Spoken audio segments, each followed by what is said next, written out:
Hi folks, good to see you. Thanks for coming today to the Raul Musunuro Museum. We're very fortunate to have our benefactor, Dr. Musunuro, with us today.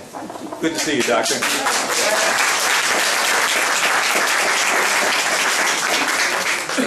We hope that when the program is over that you'll take the time to look over our displays. We have a display of poetry. This is National Poetry Month. We also have a display of people of the book, which includes the Quran, the Bible, and of course the Jewish Bible as well. And if you go into the other room, you'll find facsimiles of Bibles going back to the 16th century. So I think you'll find that interesting. I'd like to introduce Dr. Francis, but before I do that, the Florida Humanities Council has asked me to read a very brief statement. And for the assistance they're giving us, I'd be glad to do a song and dance as well. The program you are about to see is supported by the Florida Humanities Council with funding from the Florida Department of State, Division of Cultural Affairs. FHC is a state affiliate of the National Endowment for the Humanities, which funds and coordinates statewide public humanities programs and publications that explore the people, places, and ideas that shape our state. In addition to their Speakers Bureau program, FHC awards grants for humanities projects, provides seminars for Florida teachers, organizes cultural tourism events around the state, and publishes Forum, an award-winning magazine. Much of FHC's programming is supported by its membership and by private donations. For more information on the Council and how to support it, please visit www.floridahumanities.org. Okay. Now, to introduce our speaker today, Dr. Francis, we're very fortunate and privileged to have him here with us today. He was educated at the University of Cambridge in England, and in 2011 he was chosen by the Department of Interior to, in fact, be part of the commission for the celebration of the birthday of St. Augustine. And I'm sure he's going to give us a wonderful program. These forms will get you a year subscription free to the Foreign magazine, and please fill it out during the program, and at the end of the program my wife Annie will be collecting them. Okay, without any further ado, Dr. Francis. Thank you very much. Thank you. If I use my indoor lecture voice, can everyone hear me? Yes. Okay, all right. If you can't, just raise your hand, throw something to the front. This is my first time actually in Newport Richey. I just moved to St. Petersburg, less than 2 years ago after 15 years at the University of North Florida. So I now consider myself bi-coastal, I guess, for Florida. But I'm originally Canadian. And so I grew up in Western Canada, and I now find myself living in the tropics, specializing in a period of history that is not particularly well known around the United States. Most of the narrative in the United States begins with a certain Jamestown encounter. And I'm going to talk about the period before Jamestown. What is happening in what the Spanish label broadly Las Provincias de la Florida, the provinces of Florida.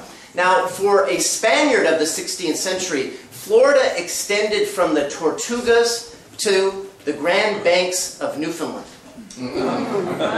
So the next time you meet someone from Virginia or from New England, say, oh, you're an early Floridian. Congratulations. I wouldn't try it in Newfoundland. I think in Newfoundland you might get yourself into trouble. But isn't it time to reclaim what is rightfully Florida? I can say that as a Canadian.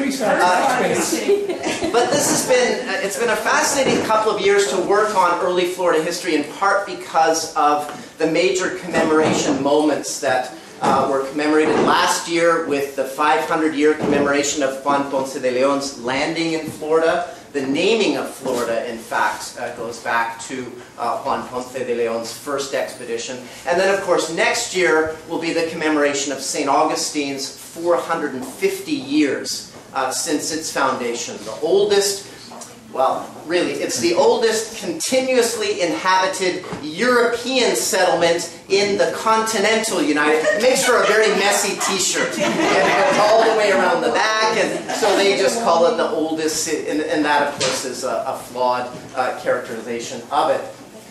But a few years ago, I remember there was a lot of discussion about how to commemorate Florida's 500, and there was one program to draw public awareness around the state to place these markers in different places. And some of you have probably seen these markers in certain parts of the state. And I remember the early discussion, and there were people who said, you cannot use that logo. I said, why?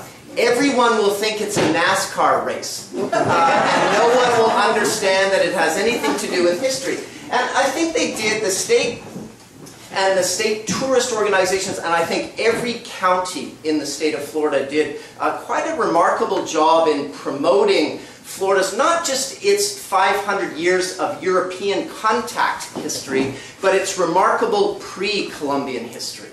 The thousands, the more than 10,000 years of human occupation in what is now the peninsula of Florida. And I think everywhere I went around the state there was some awareness.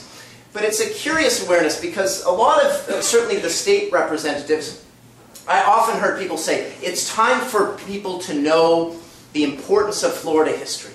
It's time for the rest of the country and the rest of the world to understand the legacy, the significance of Florida's colonial history. And we need to tell the story. And there were times when I was tempted to say, which story? Whose story do we so desperately need to tell? And part of this is rooted in a little test that I give my students the first day of class. These are senior undergraduate students and graduate students in the first semester of my early Florida seminar. And I asked them to pull out a piece of paper and write down the 50 most influential Floridians who lived in Florida between 1513 and 1763. They have the same reaction, but it's a more nervous laughter. Are we going to be graded on this? And then I say, 50, how about 40? 30? 20? The record to date is 6. Ponce de Leon. Ponce de Leon. And of those 6, I asked them then after those 6, how many are non-Spaniards?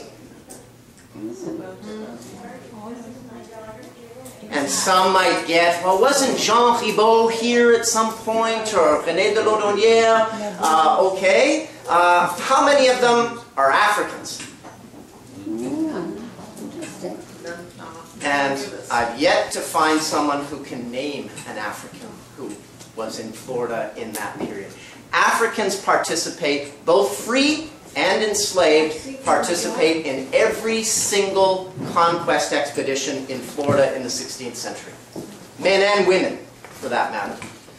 Then I asked them how many Indians can they name who lived in Florida between 1513 and 1763.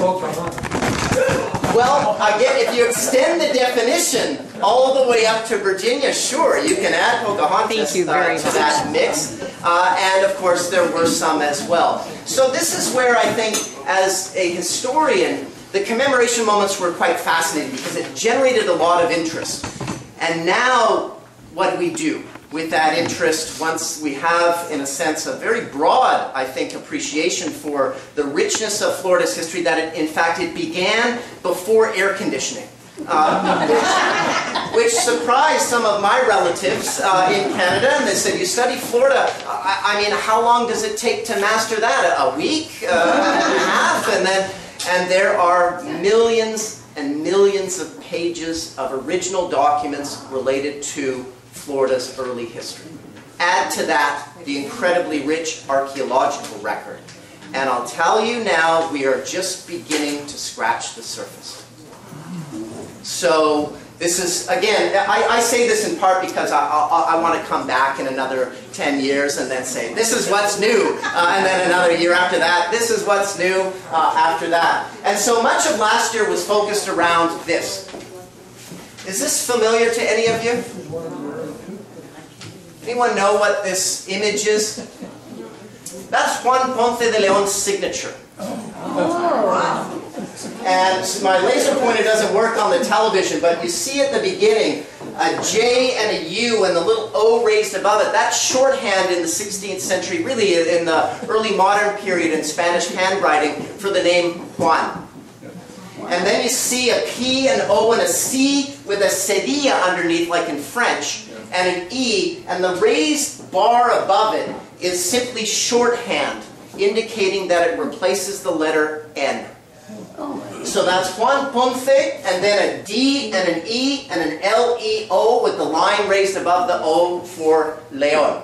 So that's your first lesson in 16th century Spanish paleography, the study of the handwriting.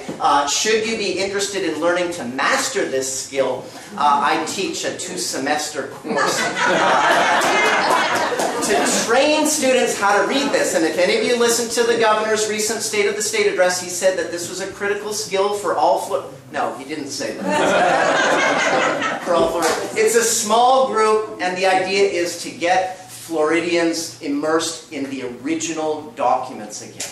Not other people's translations of those documents, but to read the original text. So last year, we spent a lot of time around Juan Ponce, and there were commemorations, and I learned, in a sense, that Juan Ponce de Leon landed in every county in the entire state of Florida. Everywhere I went, oh no, the Fountain of Youth is here, Ponce was here, I know that, there's an old legend, etc. Have any of you been to this site? St. Augustine. This is in St. Augustine. This is now the Fountain of Youth Archaeological Park. That sign is no longer there. Yes, sir? What was the idea of the balloon bridges? I mean, what's the culture behind that? Yeah, this is, sometimes historians can be a little nitpicky and you just want to shake us and say, does it really matter all that much? So I'll ignore the fact that he wouldn't have looked anything like this. He wouldn't have worn those pants. That helmet wasn't used until the middle of the 16th century. So we can just ignore it. Just pretend it's not there. But I think more critically, a lot of the discussion, and I understand that Jeff Klinkenberg was here recently, and gave a talk. And he wrote a wonderful piece in the Tampa Bay Times last year called The Ponce Wars. And this was a fight between 3 different communities in eastern Florida, arguing about where Ponce landed, the first landing in 1513. And of course, St. Augustine is the principal contender in a sense because this park has been in existence since the late 19th century. This was built about, this emerged, this park, about a week after Henry Flagler built his monumental Ponce de Leon Hotel in St. Augustine. And the landowner, and they are all thinking, well, what do we do with all these northerners who come down for the winter? They need to be entertained. What else can they visit? Well, they should be a fountain of youth, no? And so she found a spring on her piece of property, and that became the Fountain of Youth. Now, the spring, in fact, is a product of 19th century dredging. Wasn't there in the 16th century, but that's okay.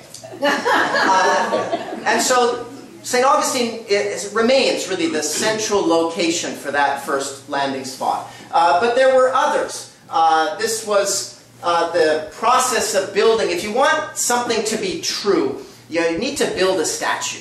And you put the statue there, and then you can claim, well, it happened here because of the statue. And so this was a monumental statue, much bigger than the one in St. Augustine. It could march and smash this one into 1,000 pieces. But this was a statue erected at Melbourne Beach. So the next time you're in Melbourne, this statue is now, it's finished. This was in the process of working on it. It's now there to visit. And so Melbourne, it was the second contender for the landing spot in 1513. And the third one was this place. They couldn't get enough money together to build a statue, so they did bumper stickers and buttons. And every couple of weeks I'd get a button in the mail saying, just please correct everyone when you speak and tell them that Ponce landed at 30 degrees 8 minutes north. Where is 30 degrees 8 minutes north? Key West. Jacksonville? No. Very close to Jacksonville. Ponte Vedra Beach. And that's 38 degrees, 8 minutes north. So those three last year initiated what became a quite heated battle over where Ponce landed. The reality in all of this is that we will never, ever, ever, ever, ever, ever, ever, ever, or even ever know precisely where Ponce landed in 1513. There is not a single document from that expedition that survived that 1513 expedition. At least not a single document that is known. No one has found it yet. Where all of this comes from is based largely on a Spanish chronicle that was published in 1601, 80 years after Ponce's death. And this chronicler claimed that he had access to the logbook. And in that logbook he described, it's very brief, it's only a couple of pages, he described the whole expedition. And so what happened in, well, Jacksonville's claims, St. Augustine's claim is that, well, we have the park. People have been coming here since the 1890s, so we win. This is where it is, this is where it's always been, and there's no debate. Melbourne's claim rests on a very creative enterprise undertaken by an amateur historian and a navigator, a guy by the name of Douglas Peck, who decided in the early 1980s to recreate, or try to recreate Ponce's voyage from Puerto Rico using that 1601 chronicle. So he left from San Juan. He had a vessel that he claimed sailed roughly the speed of a 16th century caravel, and so off he went. Where do you suppose he landed? At Melbourne Beach. Melbourne then became the landing spot. And so they first built a plaque, and then when the commemoration approached, they said, well, we need a statue because St. Augustine's stealing all the visitors, and they have, their site is fraudulent and ours is the correct one.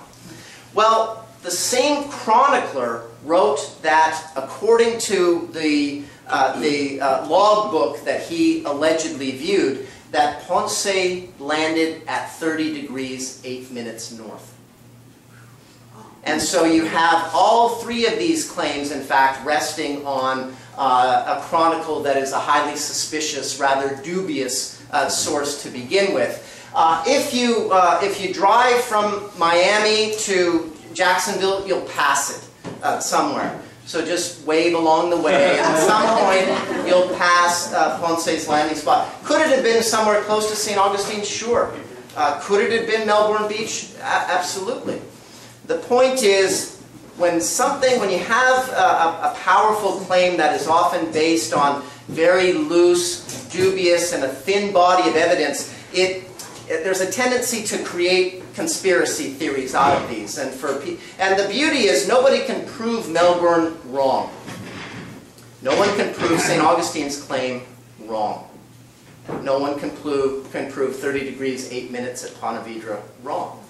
So choose the one you like, and then you can stick to it. And again, we won't know that he stayed for such a short period of time on that initial landing that there would have been no archaeological footprint left. So unless and until a much more detailed original account emerges, if it's found, we simply won't know precisely where he landed. And does it really matter that much? Does it really matter precisely where he landed? He named Florida, Florida. That is in fact what we commemorate. What we commemorated last year was the naming. Discovery is such a loaded term. I doubt very much that any of the Native American peoples who resided in Florida looked at Ponce and said, "Thank you for finding us. I'm delighted you discovered us because we've been waiting since that goofy land bridge flooded for somebody to discover us." They were quite certain where they were. So, you know, this early encounter, and he of course names the state. Before you become too cynical about Florida, though, we often hear this complaint that Florida has a tendency to Disneyfy its own history. And I think that's a bit of an unfair criticism. And I certainly, when I go around, you see museums like this, and you see museums around every county, that this is not a Disneyfication of the past in any sense. And the same thing, I think, with a lot of Floridians who really take great pride in their history. Commemoration moments around the world draw interest from people who want visitors to come. It's not unique to Florida. Florida is not the only place that does this. It happens everywhere in the United States, and it happens everywhere outside of the United States. So even in Spain, this past year, for example, this is the church in a little town outside of Valladolid in Spain called Sant Gervas de Campos. This was where Juan Ponce de Leon was born. This is a little community with a population today of about 65. Oh. 65 people. 65 people. 5 children. 3 of whom belong to the mayor. The mayor's a remarkable guy. And the mayor recognized that a commemoration moment is coming up. Our town is in desperate need of some kind of revitalization, or else we could lose the entire town. People will simply leave and the town will be abandoned. So what did he do? Well, first you need to build a statue. And so this was the first statue erected to their most famous resident, Juan Ponce de Leon, and the statue was erected in 2011. So this is recent. And so he's been very clever in terms of marketing this town in Puerto Rico, because of course Ponce de Leon was the governor in Puerto Rico, the first governor, Spanish governor, and then also in Florida. And I've taken now 2 groups of people, of Floridians, to this site to visit Ponce's hometown. They restored that 16th century building in the background, and they're using it as a hostel to draw pilgrims who are walking the St. James pilgrimage route. And so it's a very clever strategy, and it's all rooted in this history. If you had visited this place 40, 50 years ago, they would have said, yeah, I think he was from here, and he was a guy who did this thing over there, and he was looking for a fountain, and then he died. And of course, we need to add to that that Juan Ponce de Leon was never searching for a fountain of youth. That too is a great foundation myth, one of the most powerful foundation myths. It was invented more than a decade after his death by one of Ponce's enemies and a very influential Spanish chronicler who basically used his chronicle to make fun of people he didn't like, one of whom was Ponce de Leon. And he said, only Ponce de Leon, or someone like Ponce de Leon, would be fool enough to believe such a silly rumor. And in this chronicle he said, look, I've witnessed firsthand old men becoming young boys. And there's only one thing that happens. There's only one thing that makes that happen. And that is their brains turn to mush. They become senile. In other words, it's a natural process. Old men turn into young boys, and it's part of aging. And Ponce was dumb enough to believe that these rumors that there was a spring, that if you bathed in it, that you would, Ponce might be able to recover his health and restore his, not suffer from impotence any longer. And so slowly this story transformed from someone's invention into history. More people repeated it again and again and again until it became fact. And it's still in textbooks. I still see it in textbooks, no matter how much you try to fight against some powerful myths, that one simply will not go away. And that's okay. It's a great story. And so you build the statue, and the mayor is also producing his own wine. And it's the only wine I know named after Ponce de Leon. It's called Lunas de Ponce. It's quite a decent wine. He has a small vineyard, and he hopes to introduce this wine into the U.S. market and sell that wine. In St. Augustine, at the same time, they made a replica of the baptismal font that used to sit in that church where Ponce de Leon was likely baptized in the late 15th century. And this is a replica of that baptismal font. So the next time you're in the cathedral in St. Augustine, it's a working baptismal font. They use it now in the cathedral. So the next time you're there, you can see a replica. To give you a sense of how difficult it is to determine some of the early sites in Florida, I want to show you a series of 16th century maps. This is a map, in fact, that dates to 1511. So it's 2 years before Ponce's first expedition.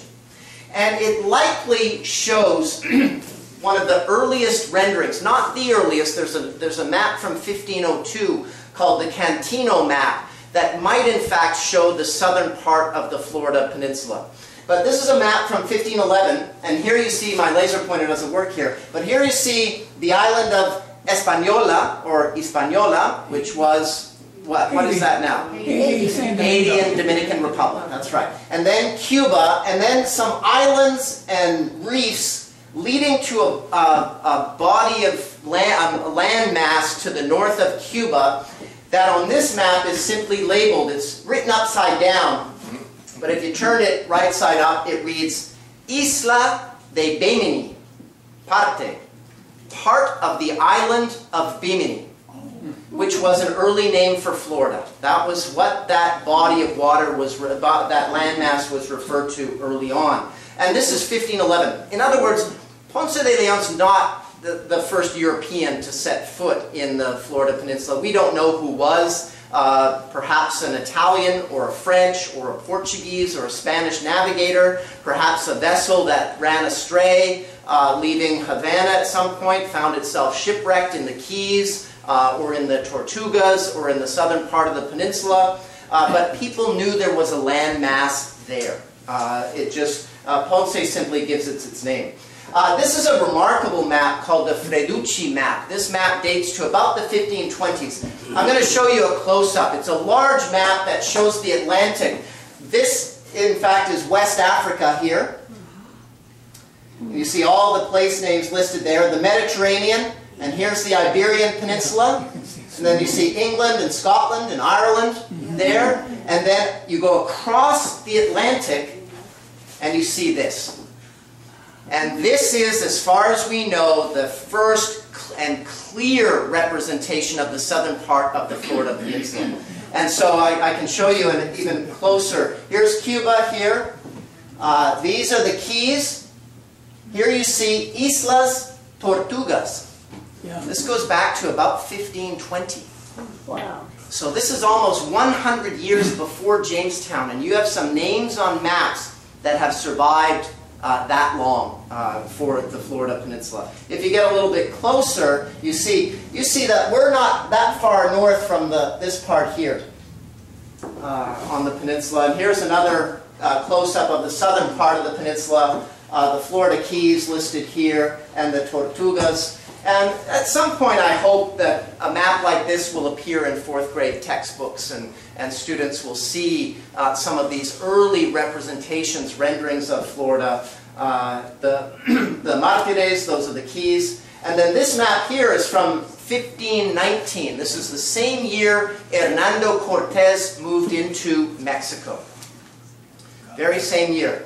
And here you have the Yucatan Peninsula. And then you see the coast of Mexico, the whole Gulf of Mexico there. So it's quite a good rendering of the Gulf of Mexico for 1519. And then, of course, you have Florida. Now you can say, Florida, maybe they chopped off the southern part. Miami and the Keys are all in the water, and they cut that off.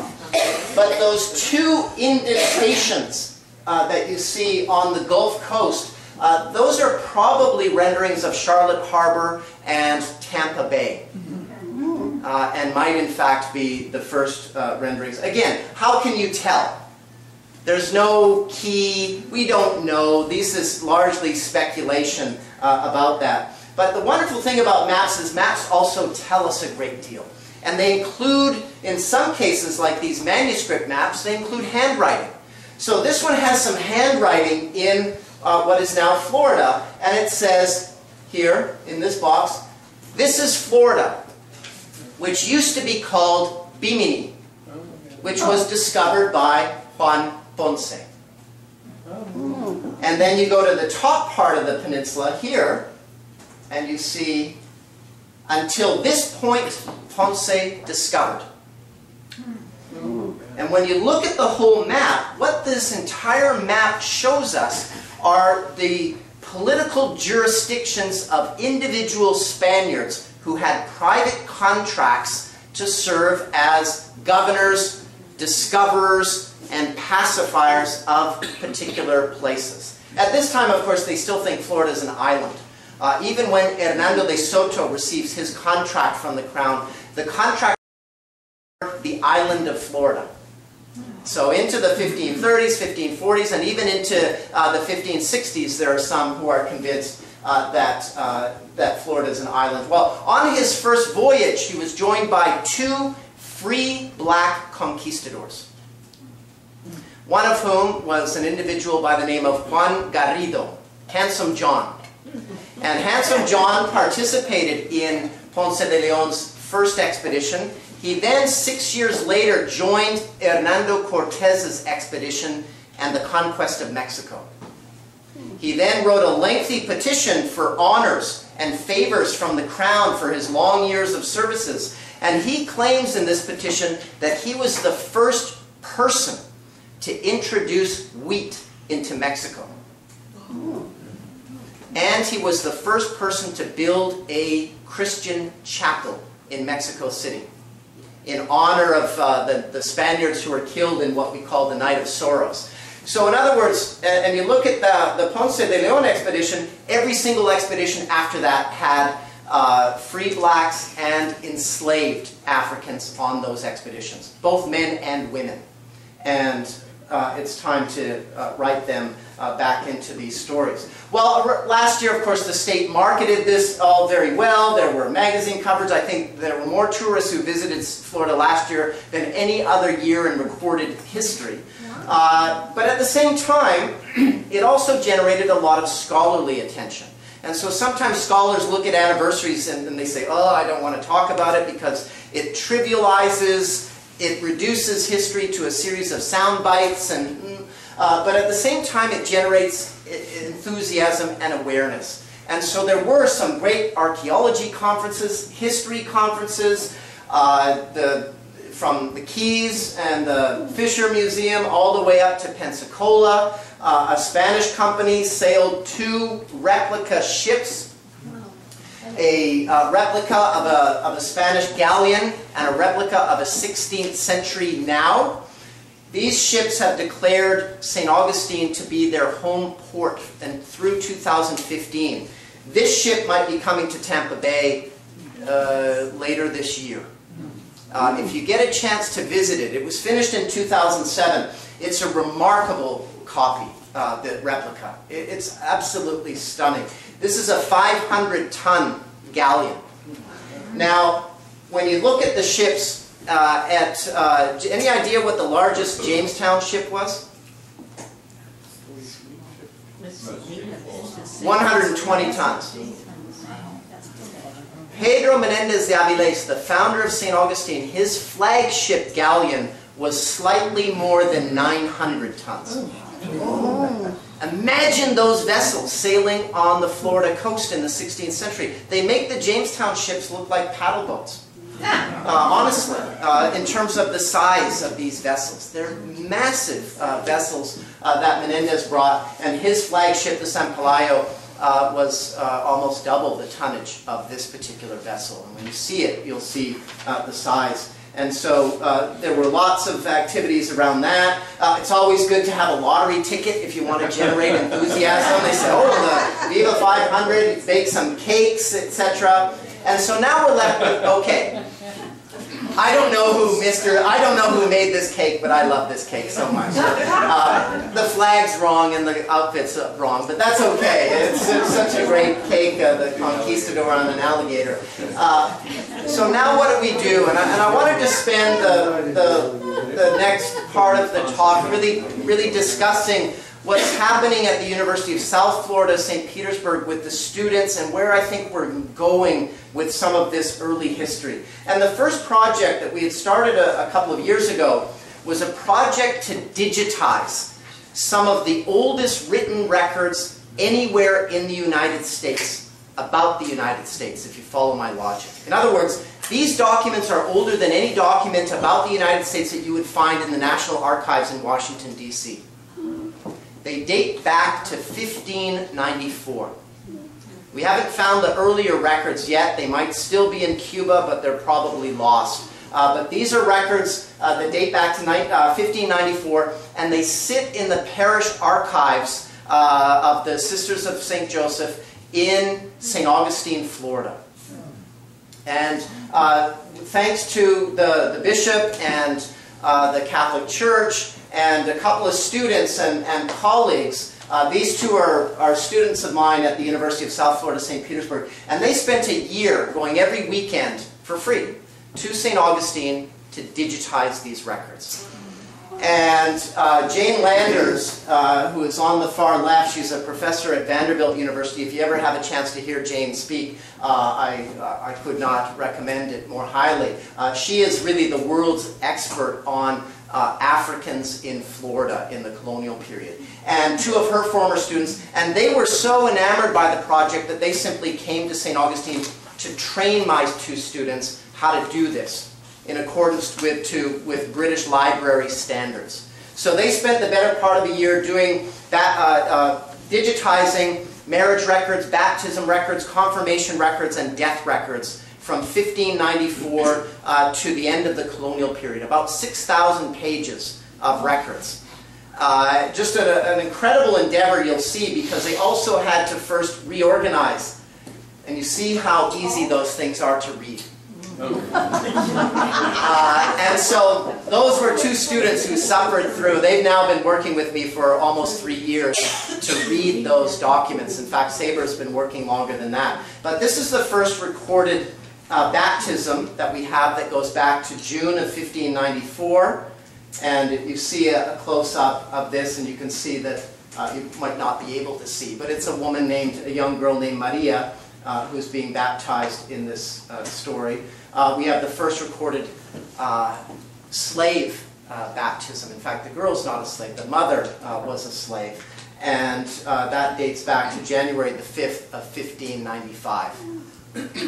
And so it's quite striking. I think if this were a record that were from another part of the country, if this were from California, Virginia, somewhere in New England or Texas, this document would be in every elementary school textbook in the country.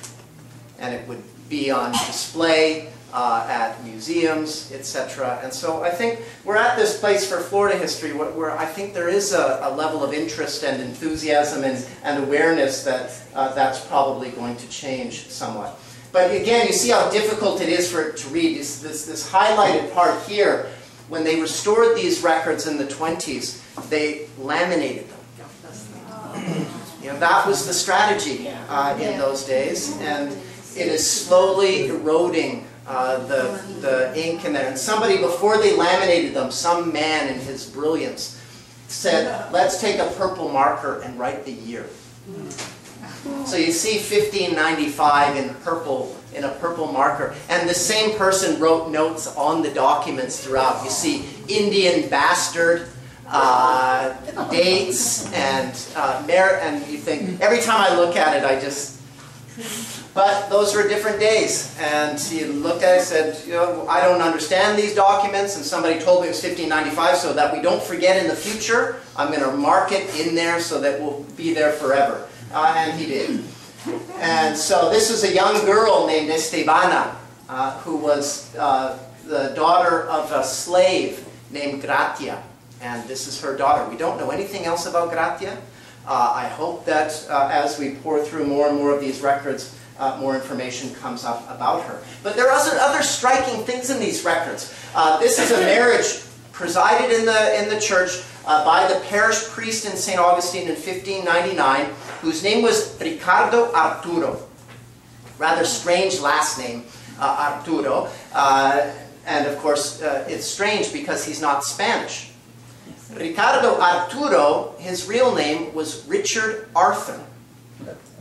And Richard Arthur, as far as I can tell, is the first recorded Irish parish priest anywhere in what is now the United States.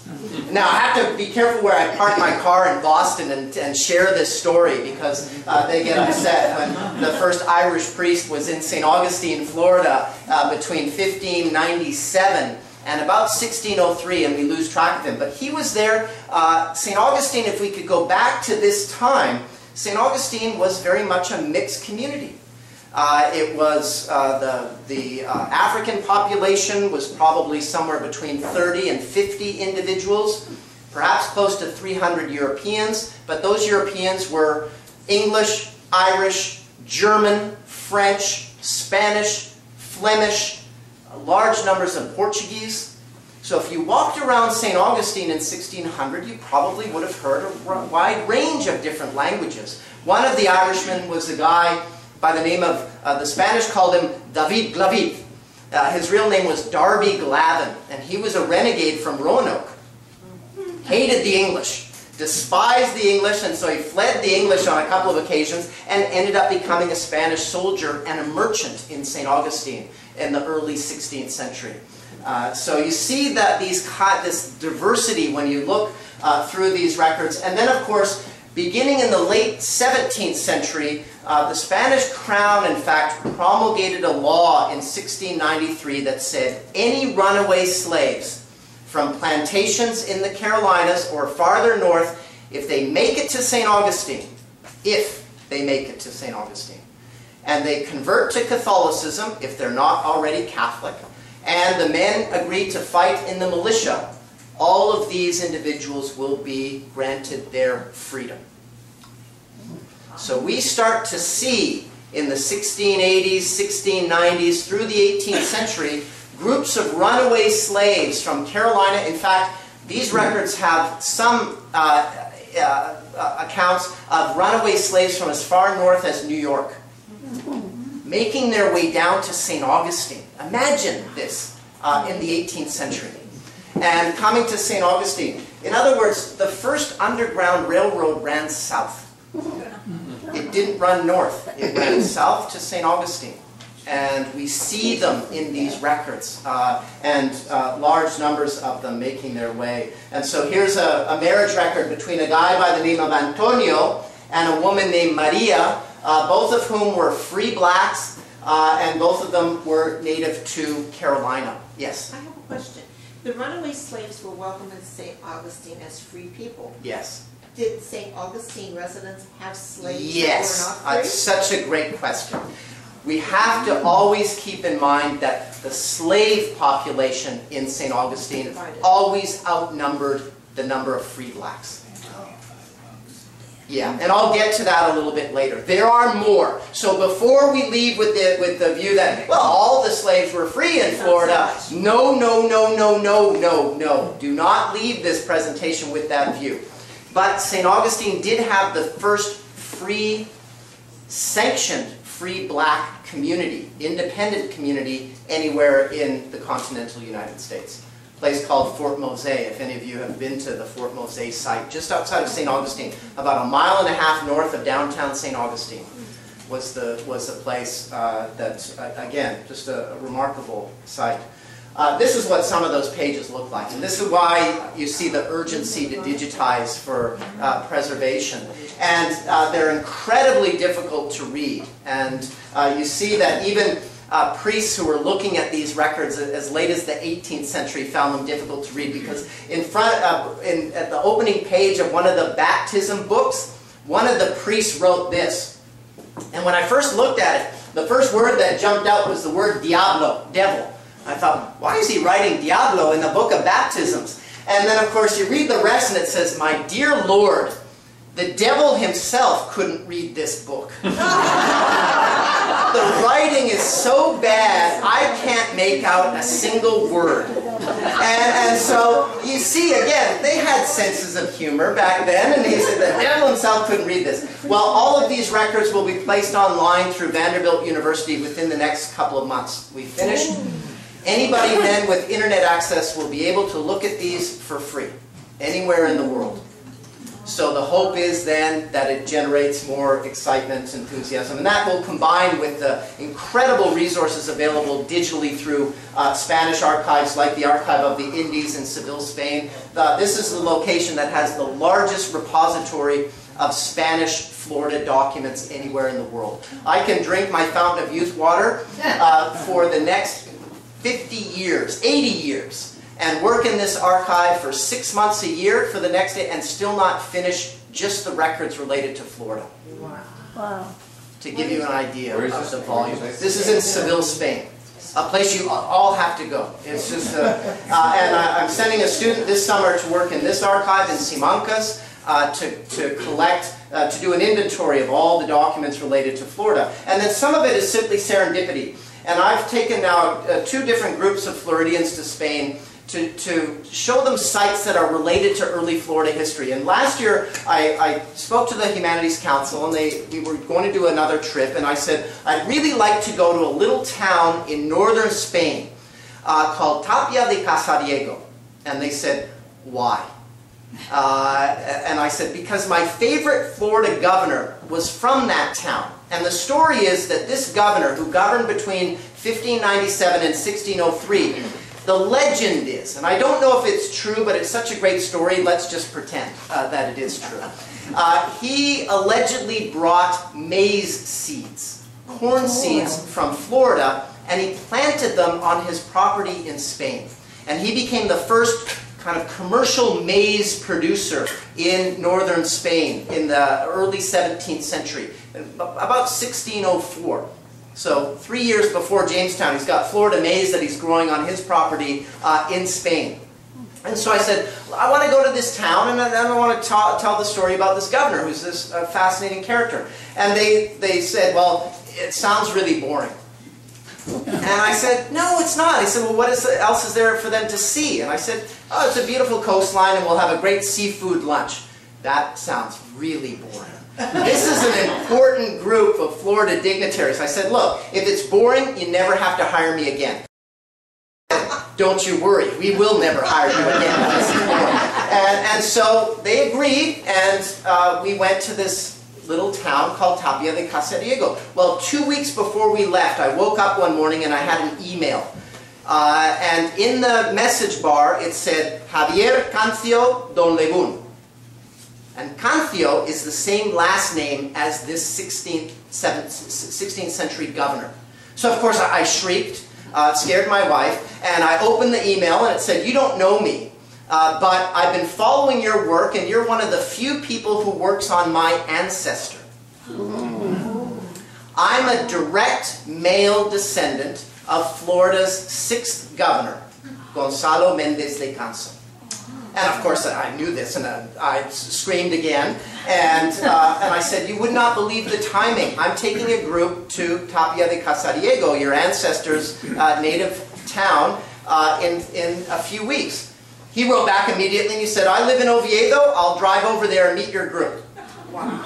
And so of course, more correspondence, and then he sends me another message and he said, you should know though, that we still own the house where my ancestor was born.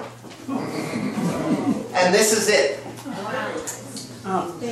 This piece of property still has maize every year, and this is the property that, according to legend, was where the Florida maize was introduced and cultivated.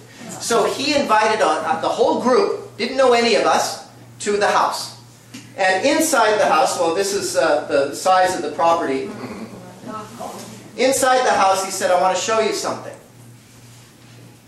This is the box he used to transport the maize seeds. And I said, wonderful, wow. How do you know that that's the box that transported the maize seed? He said, well, we've been able to follow it through a series of final wills and testaments in the family. And I said, oh, final wills and testaments must mean you have documents. And he said, this in fact is the family chapel where Florida's 6th governor is buried. They destroyed the church when they built the main road in Tapia de Casariego in the 20th century. And the family said, you're not destroying the family chapel. And that's the only thing that survived from the church. And so Florida's 6th governor is right behind this door. That's where he's buried. And so he then, this is him here. He had me sit at this table. He said, this table we've also traced back to his will that he brought back with him from the Americas. Now, if that is true, and if that table were made in Florida, that is the oldest surviving piece of European furniture anywhere in the world. If it's true. European furniture? European-made furniture. Anywhere in the world. That was made in Florida. What is now the United States. It's complicated. Anytime you have firsts, it's always very complicated. But then he brought out a bundle of documents that he had brought with him. Mm-hmm. And I said, you brought these in your car from Oviedo? And he said, yes. I said, I'm blessed, but please don't ever do that again. It's in your car. What if you got into a wreck? And I said, there are no copies of this. And he said, oh, I didn't really think about that. He said, I used to have these documents on the train when I took the train from Oviedo to Madrid to see if I could decipher them. I said, please tell me you don't do that anymore. He said, no, no, no. That was when I was a college student. And so flipping through, it was one document after another about 16th century Florida and this particular governor. And it included a document that was written in English that dated to 1595. And so I stopped. I only had a couple minutes to look quickly through it. And I stopped and I turned the page, and who should sign this document written in June, late June of 1595, but an Englishman by the name of Francis Drake. Oh. The next page was the translation into Spanish of that document. And who should translate the English document into Spanish but a certain Irishman named Richard Arthur. 2 years before they both moved to Florida. So he's invited me back this summer. In fact, in a couple of months, I will be looking through his entire archive, and we'll see what other treasures he might have in that archive. So I just wanted to end quickly with two very, I think, quite interesting projects I'm doing related to maps that I'm working on with my students. This is a map that shows, it's the first real representation of St. Augustine. And it's a map that dates to 1588. And it shows Francis Drake's attack on St. Augustine from 1586. So the map is 2 years after the attack. It's done by a cartographer named Baptiste Boazio. And Boazio's depicting the English forces, Drake and his 2,000 merry men as they move into St. Augustine.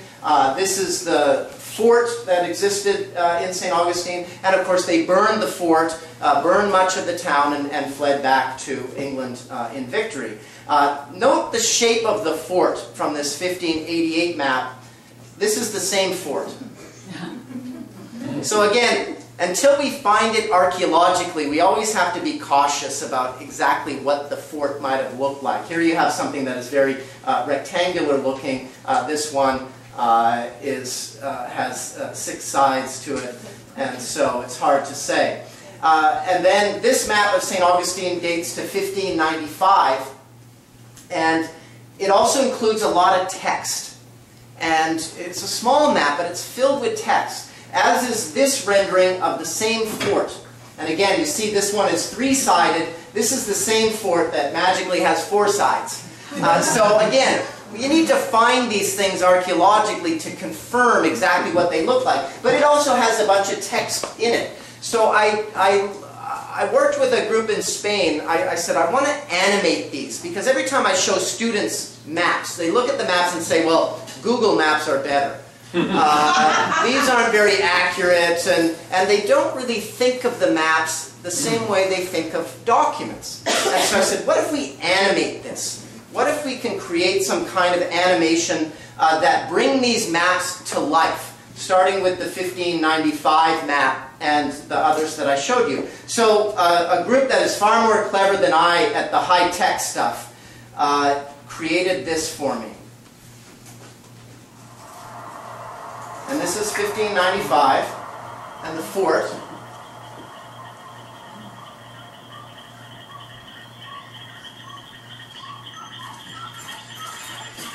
And the text here says, walk 500 paces and you get to downtown St. Augustine, basically.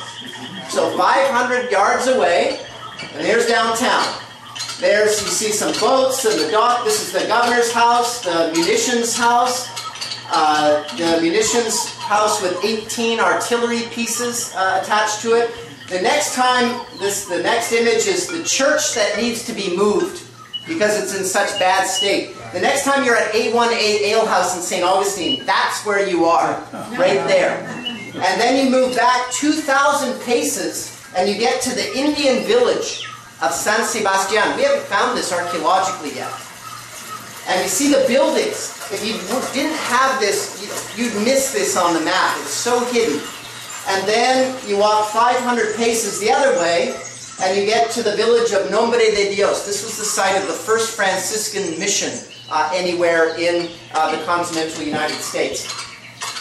This is where the Fountain of Youth Archaeological Park is. And the mission shrine. That's that piece of property. The 12 residences for soldiers, 108 soldiers who are on the payroll at that time. You get the size of the walls for the fort, and then you go to the other side and you get to a place called Pine Island.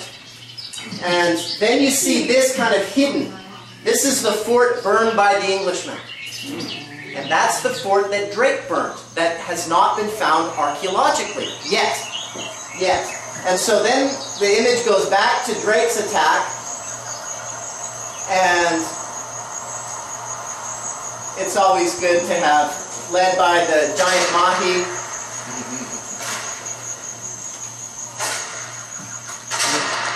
And it's good to have smoke and flames, and so there's Drake's forces moving in.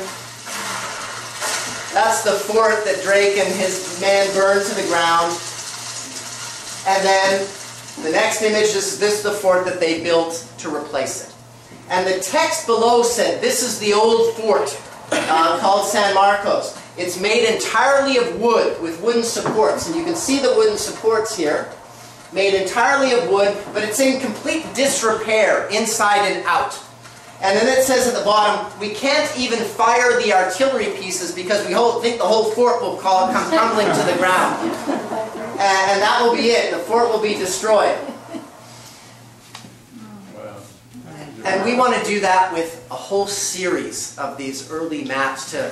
And when you think about that map, the whole fort will come crumbling to the ground. What do you suppose they want? Money. They want money. They want money. Gold. They want money. And so we have this impression that Florida was a miserable place in the 16th century. That no one wanted to be here. That you were lucky if you could scratch this very infertile soil and find something, some root that was edible. Otherwise you'd just fall dead from hunger or starvation. Lots of letters say this. Yet every single Florida governor, without exception, asks for an extension. They like the weather. Why? And of course, we have to keep in mind that a lot of the letters that they're writing back are letters requesting more stuff. They want more men, they want more resources, they want more money, they want more weaponry, they want people who will come and build a stone fort, they want more slaves, etc. It just goes, and we have to then balance what is actually going on with what the exaggerations, perhaps the odd lie or two, might tell us. Lastly, the project related to maps I'm doing with a group of students right now is this map that was done at the very end of the first Spanish period, when Florida became what becomes the 14th and 15th colonies, East Florida and West Florida. They're often ignored, you know, always 13.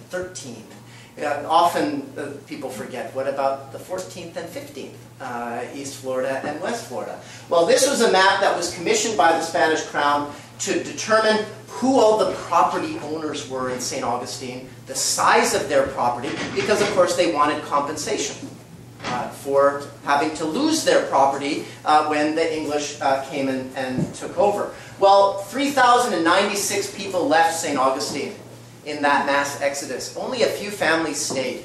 Everybody else left. And of those people, we see a whole range of different people, the Indian heads of household, the names of the free blacks at Fort Mose. And I wanted to end just with a very curious illustration that one of my students just finished. With all those circles, and there's one that's missing, there's another one that needs to go right in here. Any idea what she's plotting? What those circles might represent? There are quite a few of them, aren't there? Bars and drinking. Where the bars are. Where the bars are. It's a good guess. There's no shortage of drinking and gambling. But it's not bars. Am I close? Sorry? Close? Go cooking? These represent female property owners. Wow. Wow. White and black? They're only, that we know so far, they're all of European ancestry. So far. There are free black property owners, and we've plotted them as well. There are also Native American property owners. This guy right here was an Indian chief who owned that residence right across from the fort. He probably was somebody with some significant skills related to the defense of the fort. He didn't own the land, but he owned the house. And the idea is we're going to plot everybody and start to build this picture of how the city transforms over time, and about these women and the men and the different races that made up this community in the middle of the 18th century.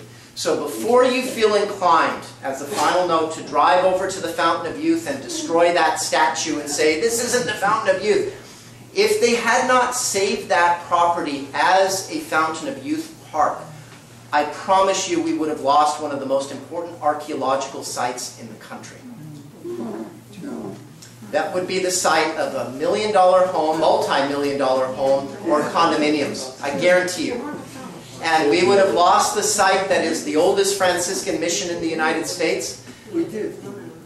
In an Indian community that dates back more than 3,000 years of uninterrupted human occupation on that piece of property. Then the Nombre de Dios community, and what becomes that central community for St. Augustine's survival in the colonial period, is now being unearthed there. So watch the news, because they're doing more archaeology on the site right now, and they think they found the first fort. So as these things come up, there will be more excitement, and Florida will no longer be relegated to a place with limited history or no history or not important history until the 19th century. We know that there's much more long before that, and it's time to tell it. So with that, I thank you again for the invitation.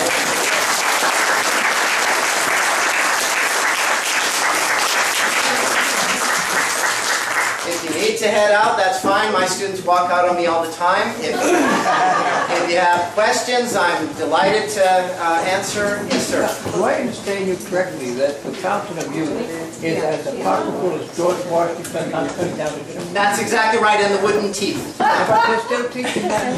Yes. He made his own teeth. It is. It is. And you know, it's such a powerful... became a powerful story even in the 16th century. There were people by the 16th century, because they read this chronicle that was written by a Spaniard named Gonzalo Fernández de Oviedo y Valdés. Great name. And also an extraordinarily influential chronicler. And people repeated the story, so that by the end of the 16th century, it was considered to be true. when you talk about the claims these various places have Yeah. as to where Ponce de Leon landed, Yeah. how far back do the documents go for St. Augustine? Well, St. Augustine was not founded until 1565. So they go back right to the foundation. In other words, we don't have a document that was written on that day, but we have documents that were written within days of that landing on September the 8th of 1565. In fact, one of the priests who wrote about that early encounter kept what is really a memoir of the expedition. And so if he might have been writing at the time, so he might have written something from that September 8th, Didn't the ship's 1565. log carry where they were, their position at sea? Yes, but we don't have one from 1513 that has survived. Nor do we have one from 1521. So what we have are later accounts from those. They wrote them down, and so it wouldn't be at all surprising. In fact, it'd be expected to have the navigator, the chief navigator, write down a log for that Ponce de Leon expedition. The original just has not been found. The chronicler who wrote 80 years afterwards said, I have it and I'm copying the information from it. But we've never found the original. So, yes, sir. As a Canadian, what stimulated your interest in Florida history?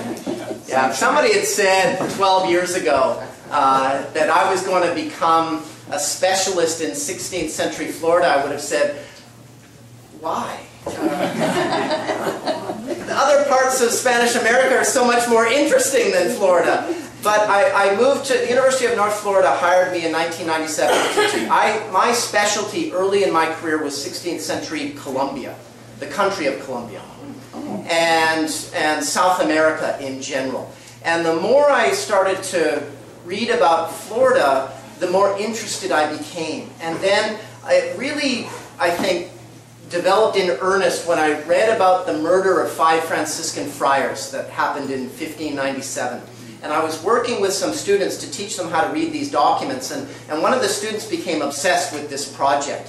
And she said, I can't find really good material on it, really detailed stuff. I said, well, let's see what we can find. And 3 years later, we published a book on it, and that's really what sparked the interest. And I live in Florida now. My wife is from Florida, and I am never allowed to leave. She said, I know you're Canadian, but you must realize I'm from Florida, and I will never go anywhere cold.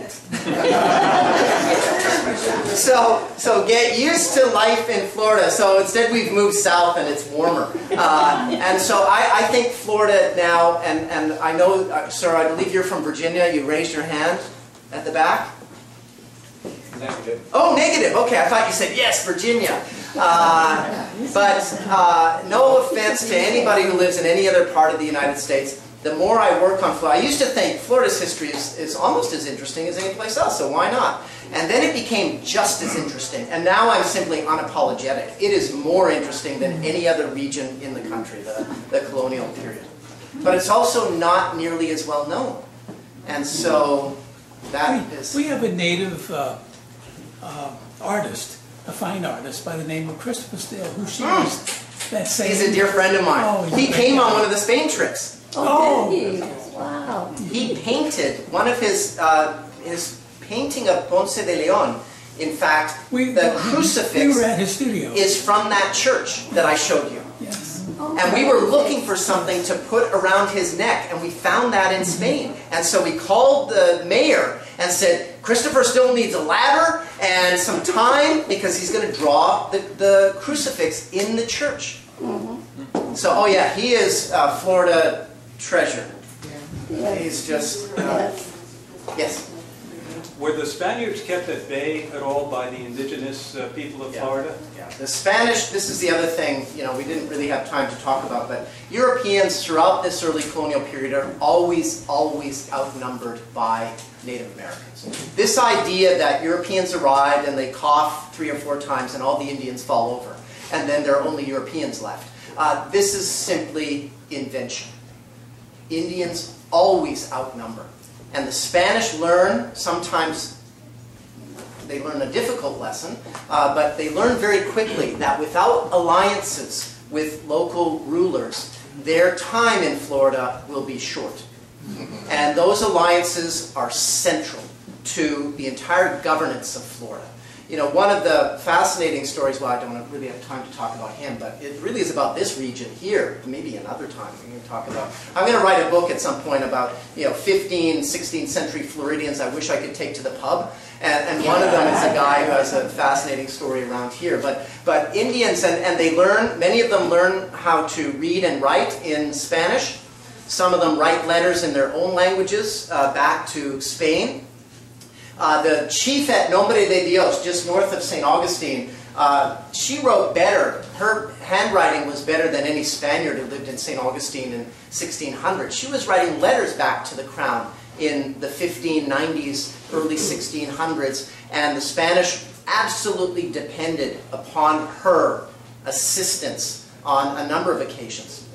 Military, economic assistance, and in fact chiefs came to St. Augustine from all over Florida, and the Spanish documents would write, they came to see us to render their obedience. And that's how they love to write it. They're coming from all over to render their obedience. And then you look at what's happening in the royal treasury, and all of these goods are coming out of the royal treasury to pay these people. In other words, they go to St. Augustine to collect tribute. And the Spaniards pay them tribute. And when they don't pay them tribute, guess what happens to the alliances? No more, sorry. Yep. No more alliances. And once you weave them into this story, then we begin to see that it's not simply a story of Spaniards. It's a story of lots of different people, of different ethnic backgrounds and religions and languages and traditions that make this place work. And yes, there's violence, but there are also long periods of alliances. It's rather surprising, and I think worthy of inquiry, why you don't see large numbers of Indian forces, for example, attacking St. Augustine. At any time in the first 200 years, if they wanted to destroy it, it would have been easy. They would have done it. Yes, sir. You mentioned the one Indian dwelling there with 3,000 years of history behind it. Now, that would indicate to me that the Indians came over the land bridge before it got washed away. That's right. And people, Florida? Yes, that's right. And that 3,000 years is just, that's the only permanent settlement in the St. Augustine area. For early arrival of Native Americans, we have artifacts that go back. There's a Simpson spearhead point that dates back more than 10,000 years. Oh. So, and of course, when you look at the archaeological work, if you ever visit the Museum of Natural History in Gainesville, for example, you see well out into the Gulf and well out into the Atlantic. That was land. It doesn't bode well for the potential future of what this peninsula might look like. But we see that there was, 50 miles out they find mastodon bones and other artifacts that indicate that was land.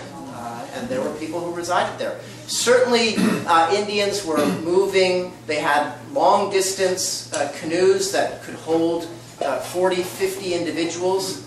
And so they could travel long distances, easily make it to places like Cuba and others. We don't have good evidence, though, of regular movement back and forth, but it certainly could have been done. And it wouldn't be surprising. Have you done much research into the Indian history relating to Florida?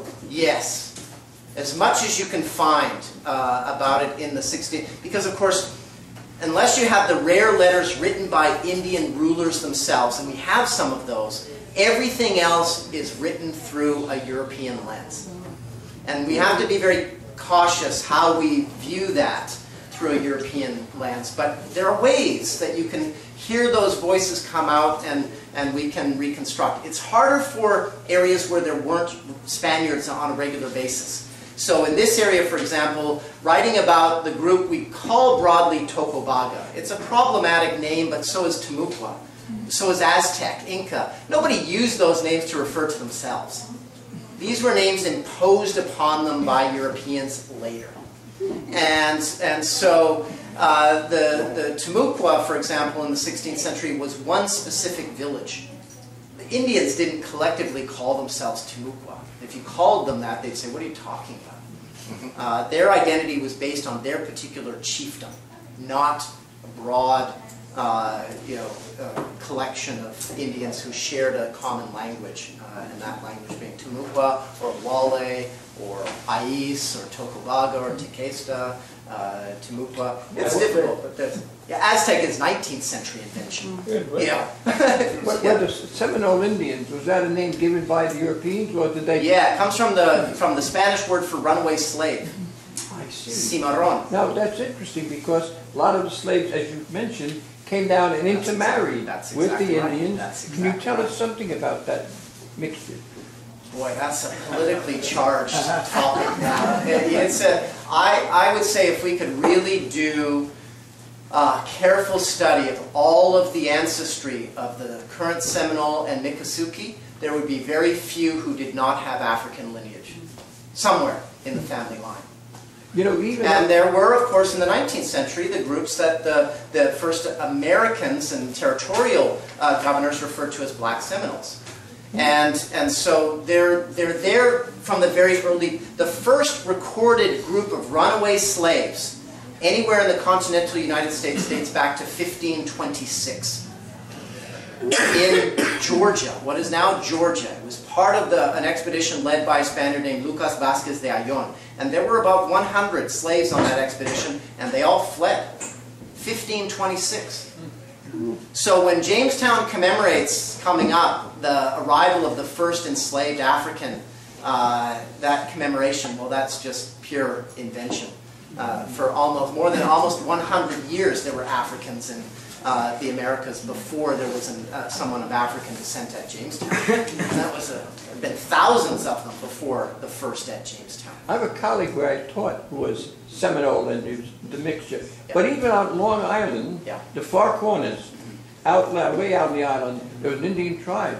They didn't marry with escaped slaves. Yeah, oh yeah. And they live there today. Oh yeah. And you stop at a gas station and you find this guy's pumping your gas, and you know he's from that mixture of the Indian and the African. Yeah, I mean, they're certainly all over. There's one of the features that's ubiquitous in Florida from the very early period is the movement of peoples.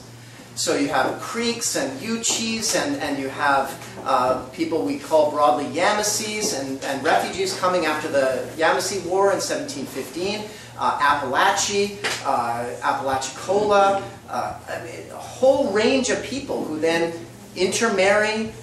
There's a process in which identities change, and you get groups that are later, but probably have ancestors that go back to original groups that were here in the 16th century. But we call them Seminoles now. But there were no Seminoles in this period.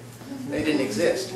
Yes? I've got a question to ask. This priest, Arthur, yes. Did he never write letters back to the Seminoles? You know, I've never found a letter from him yet. All right, because they usually used to have to write. Yeah, well, the secular clergy, especially in a remote outpost, rules didn't really apply to them the same way that they applied elsewhere. But you could still find records in Ireland going back well, the to problem the 16th is, century. yes, the problem is we don't know yet where he was from in Ireland. All right. We know that he was a member of the Order of Malta.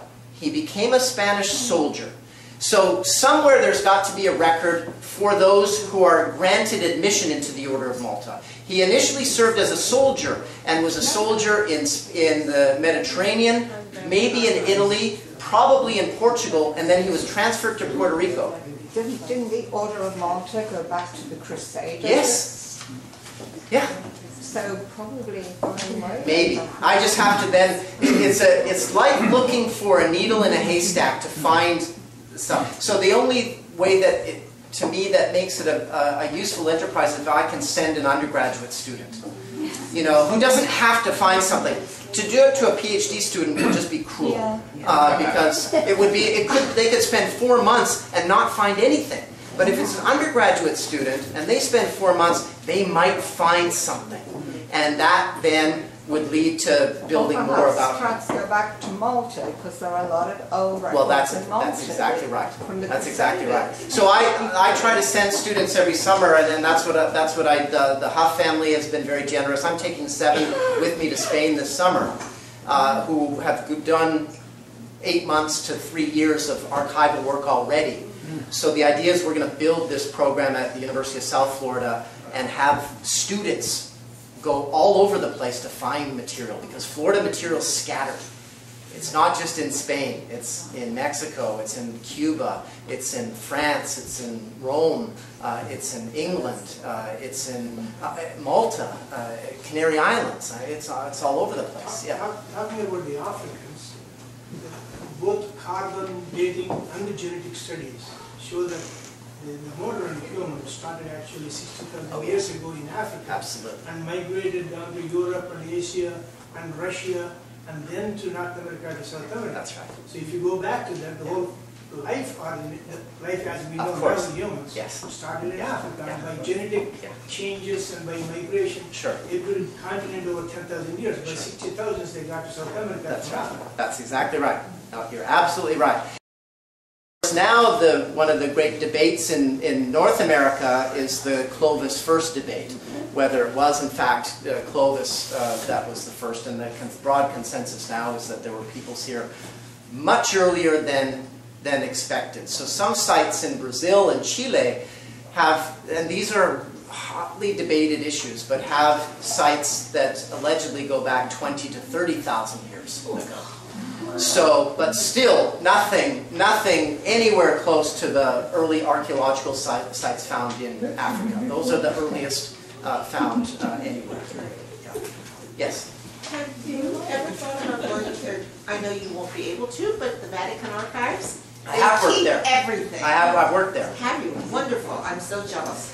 Yeah, it's hard to find Florida stuff there. I wasn't very successful. I found it was much more successful at the Jesuit Archive. I have all the Jesuit records now digitized related to Florida. Because the first place the Jesuits go anywhere in Spanish America is Florida. They're in Brazil before that, but the first place anywhere in Spanish America is Florida. And the Jesuits were prolific. You wish that Richard Arthur and others were like Jesuits, because Jesuits wrote down everything.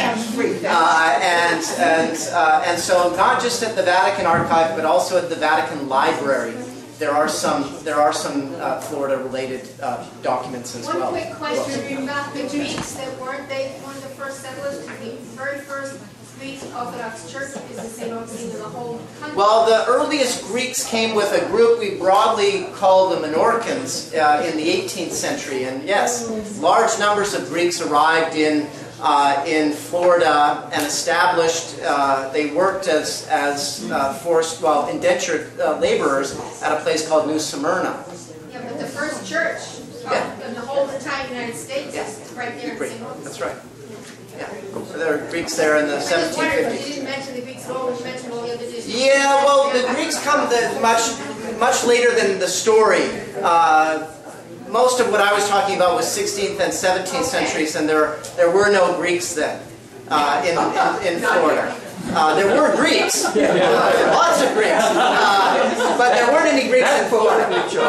But that's right. But the next century they arrive in the 1750s with others, Italians and Menorcans from the Mediterranean with Turnbull. Yeah. Thank you. What was the name of the lady that you said was in that picture? Jane Landers.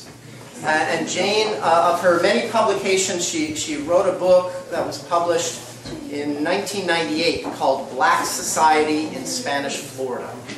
It's a wonderful text. It's for a scholarly book, it's very readable. I know people, I don't like to read filled with footnotes and it's boring, but it really is very accessible and remains kind of the signature work on the history of blacks and those of African descent in Florida. Who's it? Ann Landers writes a column today. Sorry? Yeah, they're not related. She's not related to Anne. She's Jane. She's her own unique person. Yes. Yes, sir. Yeah, this might be early days.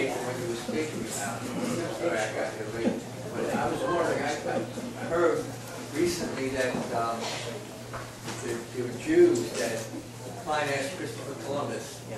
And he might even be from a Jewish descent. That's right. Jews going on. Yeah. Any of them might have been, when could they possibly have come to America? They very well could have been part of every single expedition in the 16th century. Now, the challenge with that, of course, is that if you wanted to go to the New World from Spain, early on the Crown mandated that you secure a license to go to the Americas. And in the early days, this was not well regulated, and lots of people came who were not supposed to be here, including those, remember, the Isabel and Ferdinand expelled the Jews from Spain in 1492. Many of them then went to Portugal until they were expelled in 1499. After the expulsion in Portugal, in fact, a large number returned to Spain. And they returned to Spain and converted. They became the group we refer to as conversos. And the conversos, of course, many of them found themselves under deep suspicion. And so the Crown tried to limit the numbers that it sent to the Americas because it didn't want these crypto-Jewish communities emerging in Mexico City, Havana, Lima, but they did. And we know this because of the Inquisition. We know from Inquisition records that they're there early. In Florida, the Inquisition barely has an influence. There's hardly anybody who gets into trouble with the Inquisition. And the major case that we have for someone who gets into trouble in the 17th century, nothing happens to him. He gets his hand slapped and that's it. Nobody else really gets into significant trouble with the Inquisition. So I've often been asked about crypto-Jews. The problem is nobody admits it in the records because you would never get a license. When you had a license, you had to bring 2 friends who would confirm that you were not of the prohibited ones. And so who were those who were prohibited? Well, certainly Protestants, you couldn't go in, and Moors were prohibited, and those who were suspected, those who were conversos of dubious loyalty to Christianity. But you couldn't tell physically, especially in southern Spain, where they'd mingled for more than 8 centuries. You couldn't tell who was, unless you really knew because they were elite, old Christian family. So you'd bring in 2 buddies. And your buddies would say, yes, I've known this person, and I know that he or she is not of the prohibited ones. Okay, good. And so I would guess, I would be stunned if there were not conversos, crypto-Jews in St. Augustine, but we don't see them in the records yet. Yeah, I haven't seen any yet. So, but I'm sure they're there. Someone will find more when we dig deeper and deeper and deeper and deeper. And I'm long gone, and it's somebody else. Well, thank you so much. Thank you. Thank you.